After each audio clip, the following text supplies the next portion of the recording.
जय मसीह की सबको उपस्थित जय सभी को मसीह। प्रभु यीशु नासरी के नाम से मेरा नमस्कार और सबको वंदना। प्रभु की महिमा हो कि आज इतवार हम सब मिलकर प्रभु की आराधना सच्चाई और आत्मा में हम कर पाएँ। ये प्रभु की प्रेम है, कृपा है, दया है, उनकी विश्वास योग्यता है। अलग अलग क्षेत्र से हम जुड़ पाए हैं, इसलिए हम प्रभु को धन्यवाद देते हैं। हमारे बीच में पास्टर सोलोमन भी है, आपको भी स्वागत है, खुशी है आप हमारे बीच में हैं। और अगर कोई नए आज जुड़े हैं तो भाई विकी आपको स्वागत करेंगे। लेकिन आज हम परमेश्वर की वचन की ओर जाएंगे। मैं एक कहानी आपके सामने पेश करना चाहता हूँ। ये जो कहानी हम सब बचपन से सुने आए हैं और इस कहानी हम सब के मन में है। मतलब मैं इसको बोलने का ज़रूरत नहीं है, लेकिन अगर मैं बोलूँ कौन सा कहानी है, तुरंत आपके मन में ये कहानी आ जाएगा। तो ये कहानी ये है कि वो कछुआ और खरगोश की जो दौड़ के बारे में। तो हम सब ने बचपन से ये कहानी सुने होंगे, तो मैं सोचा क्यों ना हम इस कहानी का थोड़ा और अर्थ निकालेंगे। तो हम सब ये सुने हैं कि खरगोश और कछुआ दोनों ये दौड़ का ये जो स्पर्धा शुरू किया और दोनों दौड़ने लगे। पर हम जानते हैं खरगोश इतना तेज दौड़ते हैं, तो जैसे खरगोश आगे बढ़ने लगी तो उसने पीछे मोड़ के देखा कि कछुआ तो और बहुत पीछे है, तो मुझे और भी आगे समय मिलेगा। तो एक काम करता हूँ, जाके एक पेड़ के नीचे बैठने लगी। तो वहाँ बैठे बैठे सो गए। तो वहाँ सो गया वो।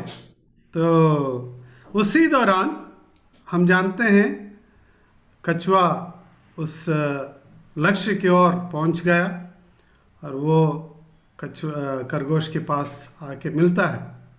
तो ये कहानी हमने सुना और ये कहानी का जो अर्थ भी, सारांश भी हमने समझा कि हमें आलसी ना बनना है, हमें लक्ष्य की ओर ताकना है। ये सब बातें हमने सीखा।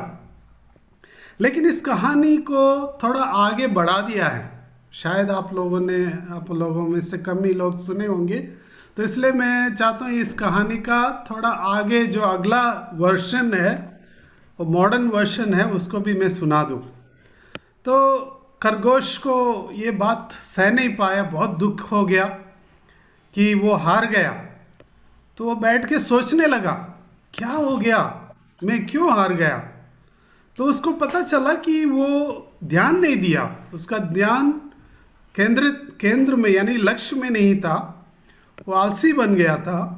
उनके अंदर इतना ताकत है, इतना पावर है कि वो पहुंच पाता था, लेकिन उसका लक्ष्य छूट गया। तो उनका कॉन्फिडेंस उनके अंदर से हट गया।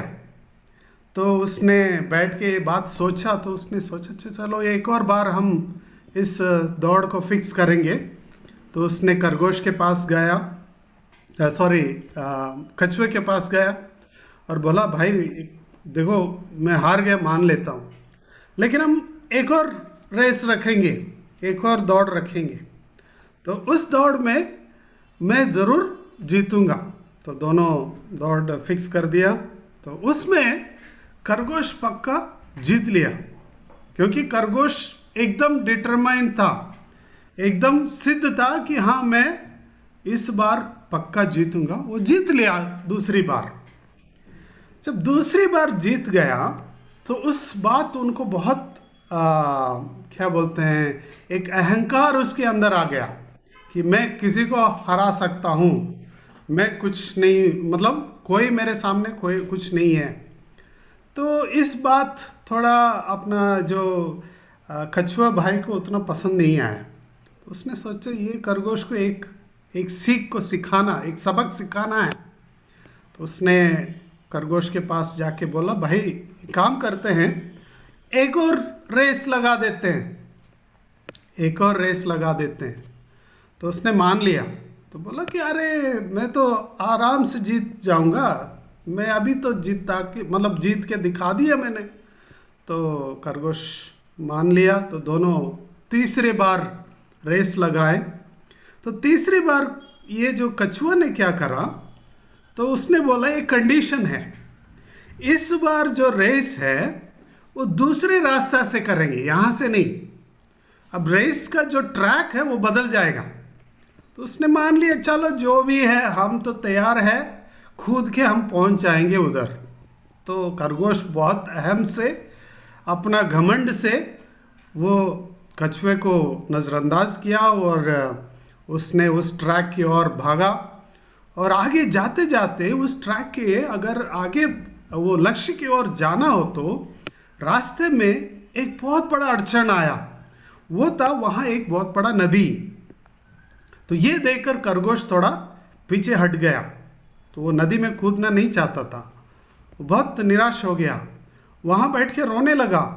बोला अरे यार इसने मुझे फंसा दिया। तो खरगोश ने कछुआ ने आराम से वहाँ से दौड़ दौड़ के नदी के पास आया। नदी के पास आते ही खरगोश को देखते ही उसको बोला देखो भाई, हमने ये नहीं तय किया कि कैसा होना है ट्रैक, लेकिन हमने ये तय किया हम दौड़ पूरा करना है। तो उसको बोल के वो आराम से नदी से तैर के आगे लक्ष्य पहुंच गया। तो खरगोश लक्ष्य पहुंच गया, सॉरी कछुआ लक्ष्य पहुंच गया अभी। तो लक्ष्य पहुंचने के बाद कछुए के मन में ये सोच आया, खरगोश ने तो घमंड दिखाया, लेकिन मैं भी घमंड दिखाया तो हमारे फर्क क्या होता है। तो उसने खरगोश के पास वापस आया, आके खरगोश को बोला भाई जो भी हो गया, जो हो गया गलत हो गया, ठीक है, हम मान लिया, हम दोनों के अंदर घमंड था, लेकिन हम एक काम करते हैं, अगले बार एक और रेस लगाते हैं। ये तो चौथे बार का रेस है, ये जो रेस जो है ये हम दोनों मिल के दौड़ेंगे, ठीक है, ये हम दोनों मिल के दौड़ेंगे। तो दोनों मिल के दौड़ने के लिए कोशिश किया, रेस आया उसी रास्ता जहां नदी को क्रॉस करना था। तो स्टार्टिंग पॉइंट से खरगोश ने क्या किया, उस कछुए को अपने ही ऊपर लेके वो भागा और नदी के पास, नदी जब पास में पहुंच गया, वो खरगोश कछुए के ऊपर बैठकर नदी को पार कर कर उस लक्ष्य तक दोनों पहुंच गए।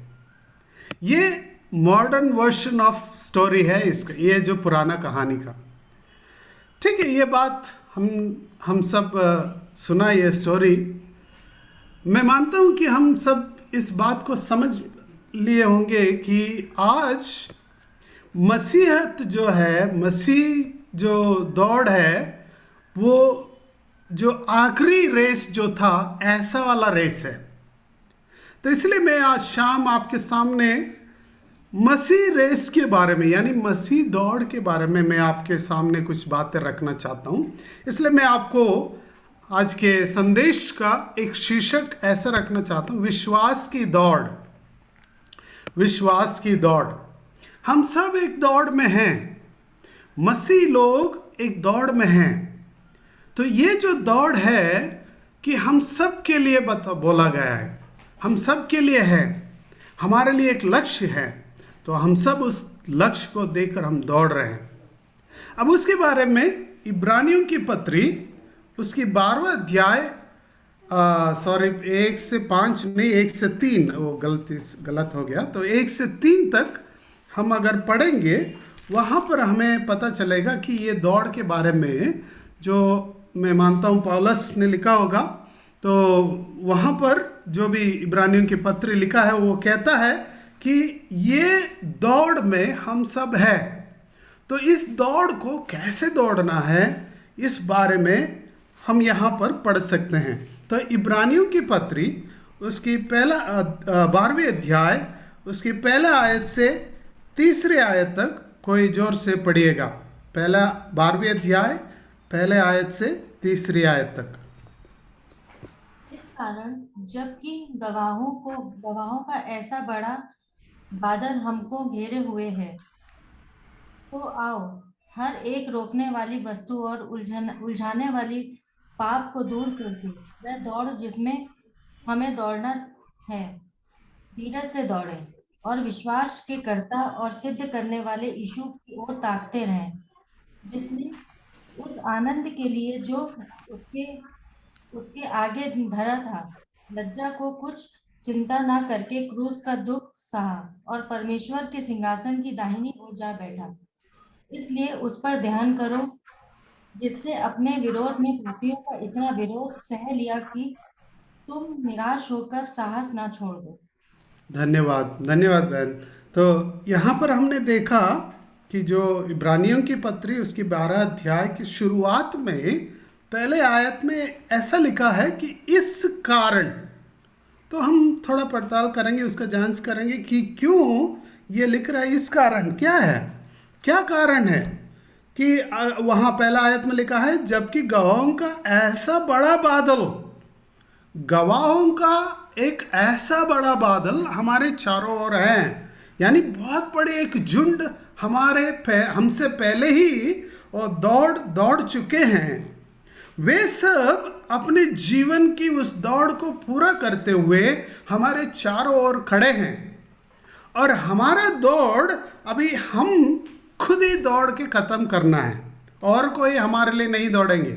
ऐसा कोई सुना है कि आप अगर कोई रेस है, ओलंपिक्स हो या कोई हो, कि कोई किसी का नाम वहाँ दर्ज किया है, वही व्यक्ति उधर दौड़ेगा और कोई आके उनके लिए नहीं दौड़ेगा। तो हमारे लिए हम खुद ही दौड़ना है। तो ये शुरुआत कहता है इस कारण, यानी क्या कारण है कि उसके 11वें अध्याय अगर आप पढ़ोगे तो वहाँ पर हम देख सकते हैं एक बहुत बड़ा झुंड, उस झुंड में हम पाए जाते हैं एक बहुत बड़ी गवाहों का एक बादल, यानी गवाहों का एक झुंड। तो वे लोग हैं जो अपने दौड़ को पूरा किए हैं। तो जिन्होंने इब्रानियों को लिखा है वो क्या करता है, 11वें अध्याय शुरुआत से अगर देखोगे अंतिम तक, वे पूरे बाइबल के जितने भी हीरोज ऑफ विश्वास की जो हीरोज है उनका एक लिस्ट रख रहा है। पूरा लिस्ट में वो बताता है कि ये कैसे अपने जीवन की दौड़ को पूरा किया। तो हम देख सकते हैं हीरोज ऑफ फेथ, पूरा 11 अध्याय में हम उस बात को देख सकते हैं। हम वहाँ पर मैंने थोड़ा 11 अध्याय को पढ़ा था, तो कुछ कुछ नाम मुझे वहाँ मैंने देखा। तो आज सुबह हमारे इंग्लिश चर्च में भी भाई सुशांत ने 11 अध्याय की शुरुआत से उन्होंने बताया कि कैसे विश्वास के द्वारा इन लोगों ने अपने दौड़ को पूरा किया। कोई किन किन का नाम है, अगर 11 अध्याय 1 से उसके अंतिम भाग तक अगर आप पढ़ोगे तो वहाँ पर कुछ नाम आपको आप देख पाओगे। कोई पढ़ सकते हैं, कोई अपने माइक अनम्यूट करके जो नाम यहाँ लिखा है, अलग अलग लोग एक एक नाम पढ़िएगा, ठीक है? तो एक एक्टिविटी हो गया। कोई अपने माइक अनम्यूट करके जल्दी जल्दी नाम पढ़िएगा एक के बाद एक।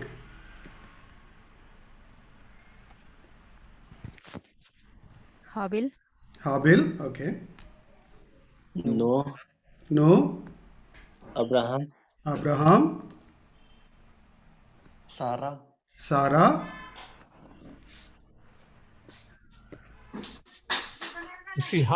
इसहाक, ओके, याकूब, आगे यूसुफ, मूसा, ओके, आगे मूसा के बाद राहाब, ओके, पढ़िए कोई बात नहीं। गिदोन, ओके, और कोई? बारक,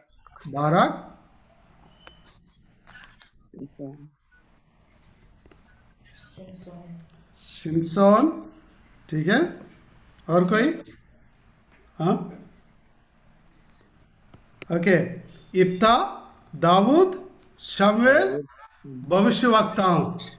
ठीक है, तो आगे अगर पढ़ोगे तो वो बताता है कि वो नए नियम में जो भी प्रभु के संत लोग हैं, जिस कष्ट से वो गुजर चुके हैं, उसके बारे में भी जो लिखने वाला वहाँ बताता है। तो हाबिल से जो भी भविष्यवक्ता हैं, इन तमाम लोगों ने जिन जिन के नाम यहाँ पर 11 अध्याय में लिखा है, उन तमाम लोगों ने अपनी दौड़ को पूरा किया। ठीक है, तो अपने दौड़ को पूरा करते हुए एक गवाह के रूप में हमारे चारों ओर खड़े हैं। हमारे लिए एक उदाहरण के रूप में वे लोग खड़े हैं। उनके जीवन में बहुत सारी कठिनाई हुई, बहुत सारे चुनौतियां हुई, वो कई जगह में गिर गए थे, लेकिन उन तमाम अवस्था में परमेश्वर की ओर ताकते हुए वे अपने जीवन को आगे बढ़ाए और अपने दौड़ को पूरा करते हुए हमारे सामने एक बहुत बड़े गवाहों के झुंड के रूप में वे खड़े हैं। अब ये जो इब्रानियों के पत्री लिखने वाला जो परमेश्वर के वचन के आधार पर वो कहता है कि इस कारण, क्योंकि इतने बड़े एक झुंड जो अपने जो दौड़ को विश्वास से जो पूरा किया है और वे हमारे साथ है, और आगे लिखता है इसलिए हमको भी हमारा दौड़ को पूरा करना है। अब प्रश्न यह है कि हमारा दौड़ को कैसे पूरा करें, हमारा दौड़ पूरा करने का नियम क्या है, इसके लिए क्या क्या नियम है। हम इस पढ़े हुए वचन को थोड़ा ध्यान से देखेंगे। यहाँ पर लगभग 3 नियम को बताया है, 3 नियम। तो इन 3 नियमों को मैं आपके सामने प्रस्तुत करके मेरे बातों को समाप्त करना चाहता हूँ। समय बहुत कम है, जल्दी से हम इन बातों की ओर थोड़ा ध्यान देंगे। सबसे पहला नियम, अगर एक व्यक्ति, एक मसीह विश्वासी अपने जीवन के मसीह दौड़ को पूरा करना है, उनके लिए कुछ नियम को पालन करना है। सबसे पहला है कि वे अपने सारे बोझ को हटाना है, अपने सारे बोझ को हटाना है। क्या आपने कभी देखा कोई दौड़ने वाला, हमारे देश में हाल ही में एक बहुत महान व्यक्ति, उनका देहांत हुआ, उनका नाम था मिल्खा सिंह, जिन्होंने हमारे देश का सबसे पहला गोल्ड जो मेडल लेके आए, ओलंपिक मेडल लेके आए। तो वो दौड़ में वो अपने जीवन में सफल रहा। तो अगर उनसे पूछोगे, या कोई भी दौड़ने वाले पूछोगे कि क्या आप सूट बूट सब पहन के सारे, है ना, वो सब पहन के क्या आप ट्रैक में दौड़ोगे, वो बोलेगा कभी नहीं। जितना कम कपड़े होंगे शरीर में, जितना कम हल्के होंगे शरीर, उतना अच्छा है दौड़ने के लिए। तो हम जैसे इतना मोटे तगड़े या पेट वाला या कोई ऐसा कोई दौड़ पाएगा क्या? कभी नहीं। तो दौड़ने के लिए सबसे पहला यह है कि अपना बोझ को हटाना है। तो ये बोझ क्या है? अगर इंग्लिश में बहुत स्पेसिफिक लिखा है कि वेट, जो भी वेट तुम्हारे ऊपर है उसको हटाना है, लेकिन हिंदी में कुछ अलग रीति से बताया है कि तो आओ हर एक रोकने वाली वस्तु और उलझाने वाले पाप को दूर करके, ये दोनों चीज यहां पर वचन बताता है कि जो हमें अपने लक्ष्य पहुंचने से हमें रोकता है। क्या है? रोकने वाली वस्तु। क्या होता है ये रोकने वाली वस्तु? जो हमारे जो पुराने जीवन के जो बैगेज है, हमारे विचार है, हमारे जो पुराने सोच है, हमारे जो पुराने जो आदतें हैं, इन तमाम बातें जो है वो हमें खींचता है पीछे, हमें रोक लेता है। हम सब उसमें कहीं ना कहीं गिर जाते हैं। जितने भी यहाँ पर हम सुन रहे हैं, हम में से कोई परफेक्ट नहीं है। हम सब क्या है? पाप में गिरे हुए थे। परमेश्वर ने हमें उस पाप की अधीनता से छुड़ाया है, लेकिन आज भी हम उस पाप की जो उपस्थिति में जी रहे हैं। पाप की प्रेजेंस अभी भी है, यानी पाप की उपस्थिति अभी भी है, लेकिन परमेश्वर ने हमें उस पावर से, उस पाप की ताकत से हमें छुड़ाया है। जब हम इस संसार में रहते हैं, इस पाप की उपस्थिति से हमें बचने के लिए परमेश्वर की आत्मा का उस सहायता हमारे अंदर बहुत जरूरी है। जैसे पौलुस कहता है, क्या पौलुस अपने जीवन में रोमियो की पत्री 7वें अध्याय में वो बताता है कि उनके जो स्ट्रगल है, उनका जो तकलीफ है, वो बताता है कि मैं हमेशा अच्छा करने के लिए कोशिश करता हूं, लेकिन कहीं ना कहीं उसमें चूक जाता हूं। लेकिन अंत में वो बात कहता है कि धन्य है प्रभु यीशु मसीह, जिनके नाम के द्वारा मैं जयवंत हूं, मैं जय पा सकता हूं। कई बार हम गिर जाते हैं, लेकिन उस गिरे हुए अवस्था से खड़े होने के लिए प्रभु हमको आह्वान देता है, हमें चुनौती, हमें न्योता देता है, और हमारे दौड़ को पूरा करने के लिए प्रभु हमसे चाहता है।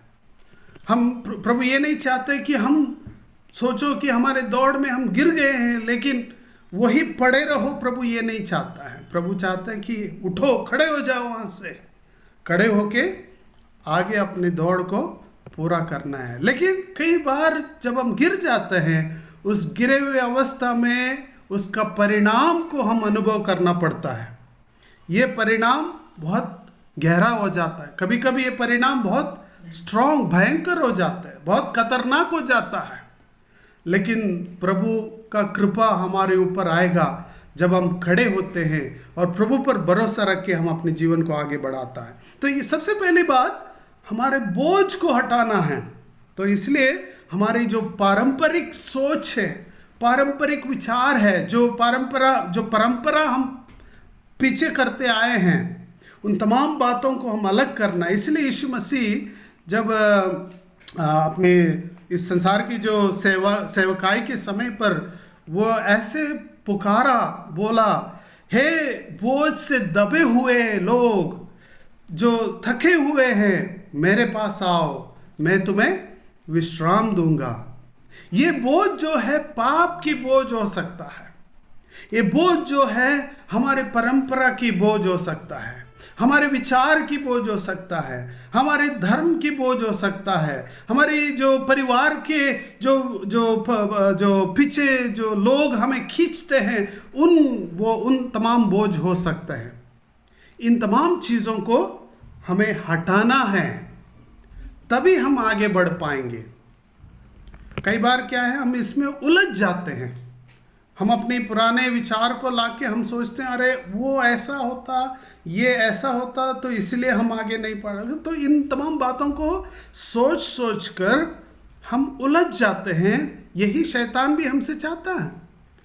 शैतान चाहता है कि हम इन तमाम बातों में उलझ जाए ताकि हम अपने कदम को आगे नहीं बढ़ा पाए। तो ये इसलिए प्रभु के लोग इस बात को समझकर जब हम गिर जाते हैं वहीं पड़े ना रहे, परंतु हम वहां से खड़े होकर जो हो गया हमारे बीते हुए जो दौड़ में जो गिरावट जो हुआ है, उस बात को प्रभु से क्षमा मांगकर हम अपने दौड़ को आगे बढ़ाना बहुत जरूरी है। ठीक है, ये विश्वासियों को बोल रहे हैं, अविश्वासियों को नहीं बोल रहे हैं। तो विश्वासियों को ये सतर्क रहना बहुत जरूरी है कि हमारे जीवन में ऐसा रोकने वाली वस्तु होगा, उलझाने वाले पाप होगा। कई बार हमारे अंदर ऐसा रोकने वाले चीज़ है, जो उलझाने वाले चीज़ है, जो हम किसी को बांट नहीं पाएंगे, लेकिन प्रभु के पास हम बांट सकते हैं। हम सब के अंदर कुछ ना कुछ होगा, लेकिन जब हम प्रभु के पास हम जब इसको रखते हैं, प्रभु हमें सहायता करता है। तो यहाँ तक उसने बंद नहीं किया, आगे भी वो कुछ बातें कहता है। दूसरी बात वो क्या है कि कैसे तैयारी करना है या क्या नियम है इसका। दूसरा नियम है धीरज से दौड़ो। उसके आगे कहता है कि वो दौड़ जिसमें हमें दौड़ना है वो धीरज से दौड़े। धीरज से हमको इस दौड़ को दौड़ना है। इसका मतलब क्या है? कई बार क्या होता है, हम बहुत एक्साइटेड हो जाते हैं, बहुत अभी आज ही सब कुछ खत्म करने के लिए सोचते हैं, अंत में हम गिर जाते हैं। आप में से कोई देखा है कोई मैराथन यानी बहुत लंबा जो दौड़ रहे हैं, वो अगर मान लीजिए 500 मीटर हो या 800 मीटर हो, जितना लंबा दौड़ रहे हैं, वो कभी अपने पहले कदम से ही 100 किलोमीटर स्पीड में नहीं दौड़ता। तो वो बहुत धीरे धीरे धीरे धीरे कदम रखता है, फिर अंत में अपना लक्ष्य पहुंच जाता है। जैसे हमने देखा, वो खरगोश क्या है, शुरू में वो अपने जो जोश जो आया, खरगोश के अंदर जो जोश आया, तो वो सोचा अभी खत्म कर दूंगा मैं। ठीक है, कई बार हम भी ऐसे हो जाते हैं, जब प्रभु में आते आते हमारे अंदर इतना जोश भर जाता है कि हम सबको बांटने लगते हैं, सबको बोलने लगते हैं, सबको बाइबल देने लगते हैं। वो बोलते हैं अरे तो ये सब अच्छी बात है, लेकिन प्रॉब्लम क्या होता है, वो उसी दिन में 1 या 2 दिन में खत्म हो जाता है। फिर धीरे धीरे धीरे धीरे हमारे जोश खत्म होते रह रहा है। तो इसलिए ये बात प्रभु जानता है, प्रभु जानता है इस बात को। तो इसलिए प्रभु की वचन कहता है तुम धीरज से दौड़ो, यानी संभाल कर दौड़ो। लक्ष्य अपने दौड़ में एक ही क्या बोलते हैं, स्प्रिंटर नहीं। स्प्रिंटर यानी हिंदी में क्या बोलते हैं, कोई बता सकते हैं? यानी 100 मीटर का दौड़ नहीं है, उसको क्या बोलते हैं? हाँ, धावक दौड़ने वाला। दौड़ने वाला मतलब हाँ, क्या बोलते हैं उसको, 100 मीटर यानी छोटा दूर नहीं है। हमारे जो दौड़ है वो बहुत लंबा दूर है, लंबी दौड़ है। तो इसलिए हमको बहुत धीरज से दौड़ना ज़रूरी है। हमें समझना है हम बहुत केयरफुली दौड़ रहे हैं। इसका मतलब ये है हम केयरफुली दौड़ना है, सावधानी से दौड़ना है। तो इसलिए पतरस कहता है कि जो शैतान जो है हमारे मतलब एक सिंह के समान, सिंह नहीं बट सिंह के समान, लायन के जैसा वो गरजता है, और वो हमें निगलने के लिए कोशिश करता है। पर वो सच में सिंह नहीं है, सच में लायन नहीं है। वो हमेशा हमारे सामने हमेशा वो स्कीम्स ले आता है, हमेशा वो उलझाने के लिए हमें कोशिश करते हैं, यानी हमें उसमें फंसाने के लिए कोशिश करता है। जैसे हमने कहानी में सुना होगा कि बचपन से बच्चों का कहानी में, जैसे एक जो पक्षी को नहीं वो नेट बिछाता है, जो हाँ जाल बिछा के पक्षियों को पकड़ता है ना, उसको क्या बोलते हैं, जो हंटर, उसको हिंदी में क्या बोलते हैं, हंटर जो शिकारी। ओके, शिकारी हमेशा क्या करता है, जाल बिछाता है। तो शैतान भी एक शिकारी के रूप में बाइबल प्रस्तुत करता है। तो हमेशा शिकार करना चाहता है अपने लोग, प्रभु के लोगों को। तो इसलिए उनके जाल को पौलुस भी बताया है कि शैतान की जाल को समझो, स्कीम को समझो। तो ये हमको समझना, चाल को समझो, ये हमें बहुत ज़रूरी है कि उस बात को समझकर हमारी दौड़ को धीरज से दौड़ना बहुत इम्पोर्टेंट है। मेरे प्रियो, इन दिनों में हम सब जैसे पौलुस कहता है कि जो खड़े हैं वो ये सोचे, ये ध्यान रखे कि वो गिर ना जाए।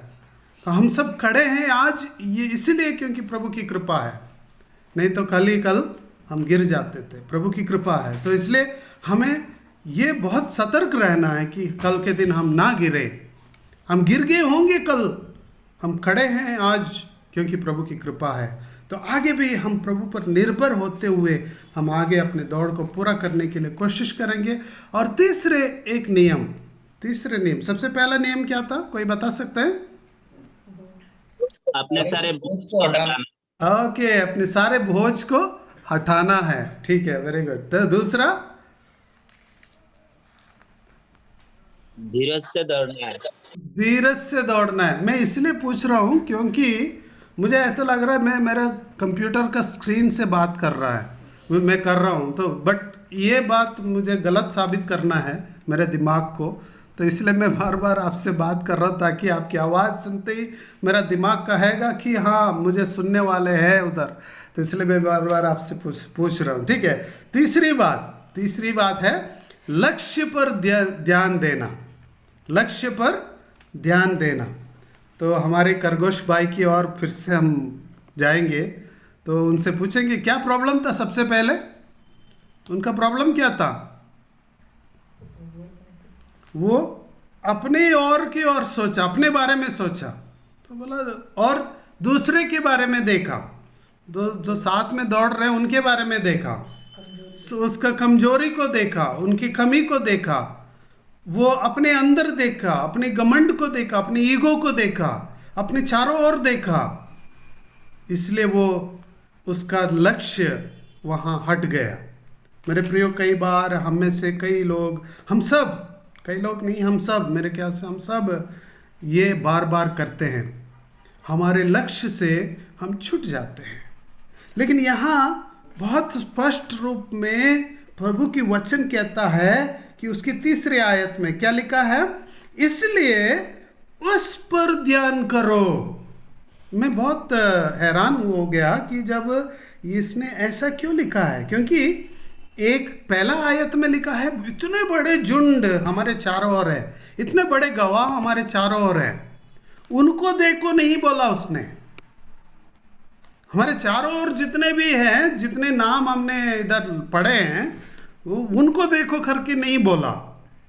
लेकिन यहां पर क्या लिखा है कि उनको देखो जिन्होंने एक अपने कदम पूरा करते हुए अपने आप को हमारे लिए एक बलिदान के रूप में दिया।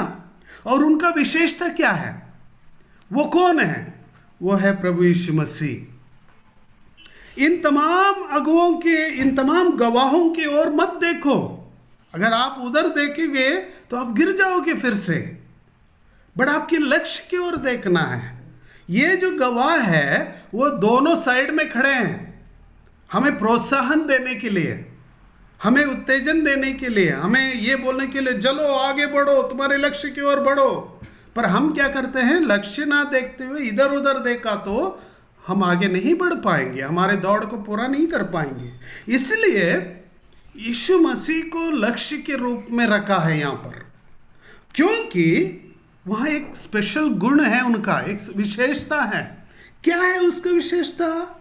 अब दूसरे आयत में ये लिखा है, ये जो यीशु मसीह है वो विश्वास के कर्ता है और सिद्ध करने वाला है। यानी विश्वास का कर्ता और विश्वास का सिद्ध करने वाला। इसका मतलब क्या है? यानी हमें उस विश्वास के अंदर जो ले आया वो प्रभु यीशु मसीह है। यानी हमारे अंदर जो विश्वास का उत्पन्न करता है वो यीशु मसीह है। इंग्लिश में लिखा है is the author and finisher of our faith. उसका मतलब हमारे जो विश्वास है उसको प्रभु यीशु मसीह ने ही क्रिएट किया है, हमारे अंदर शुरू किया है। तो उसको आगे बढ़ाने के लिए प्रभु यीशु मसीह हमारे साथ दे रहे हैं। तो इसलिए कहता है कि तुम उधर इधर मत देखो। उन लोग अगर उधर इधर मत देख लिया तो वो हमारे विश्वास की घातक बन जाते हैं। लेकिन यीशु मसीह क्या करता है? वो हमारा विश्वास का कर्ता है, वो हमारा विश्वास का कर्ता है और वो हमारा विश्वास को सिद्ध करने वाला परमेश्वर है।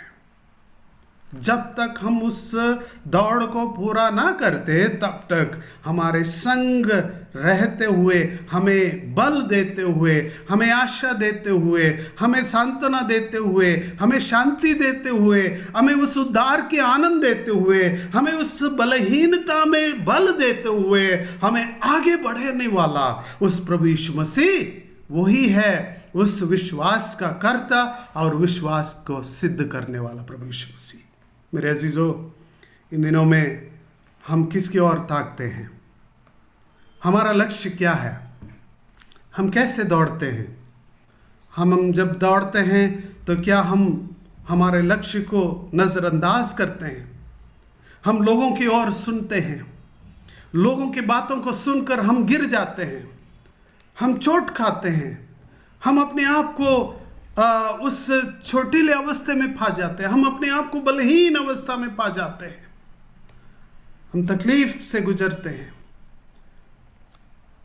आज इस बात को हमें सोचना बहुत ज़रूरी है, हम अपने दौड़ को कैसे पूरा कर रहे हैं।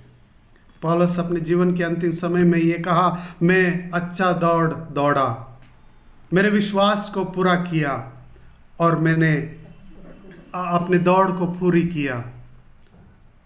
क्या हम भी ऐसे कह सकते हैं कि यस, हाँ प्रभु, मैं आपकी ओर ताकते हुए मेरे दौड़ को पूरा किया, मैं उधर उधर नहीं देखा, मैं लोगों को देखकर गिर गया कई बार, लेकिन मैं आज खड़ा हूँ क्योंकि आपकी कृपा मेरे ऊपर है, आपकी करुणा मेरे ऊपर है।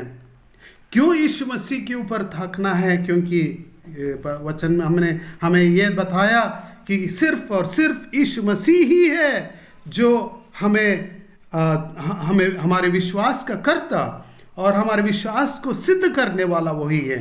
और साथ ही साथ ये बताया है, उसने उस आनंद के लिए जो उसके आगे धरा था, लज्जा की कुछ चिंता ना करके क्रूस का दुख सहा और परमेश्वर की सिंहासन की दाहिनी ओर जा बैठा। इसलिए उस पर ध्यान करो जिसने अपने विरोध में पापियों का इतना विरोध सह लिया कि तुम निराश होकर साहस ना छोड़ दो। कि प्रभु जानता है कि हम साहस छोड़ने का हमारा साहस छोड़ने का संभावना है, हम निराश होने का संभावना है। तो इसलिए अगर हम प्रभु की ओर ताकते हैं, हम निराश ना होंगे, हम लज्जित ना होंगे, परंतु हम धैर्य से, हिम्मत से, बल से हम अपनी दौड़ को पूरा कर सकते हैं। प्रभु इन वचनों से हम सभी को आशीष दे। हमारी प्रार्थना ये है, इन दिनों में हम अपनी दौड़ को पूरा करें, हमारे लक्ष्य को पूरा करें।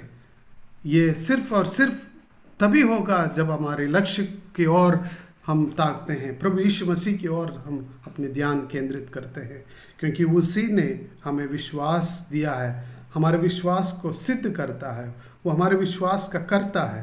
तो इसलिए हम अपने आप को प्रभु के हाथ में सौंपे।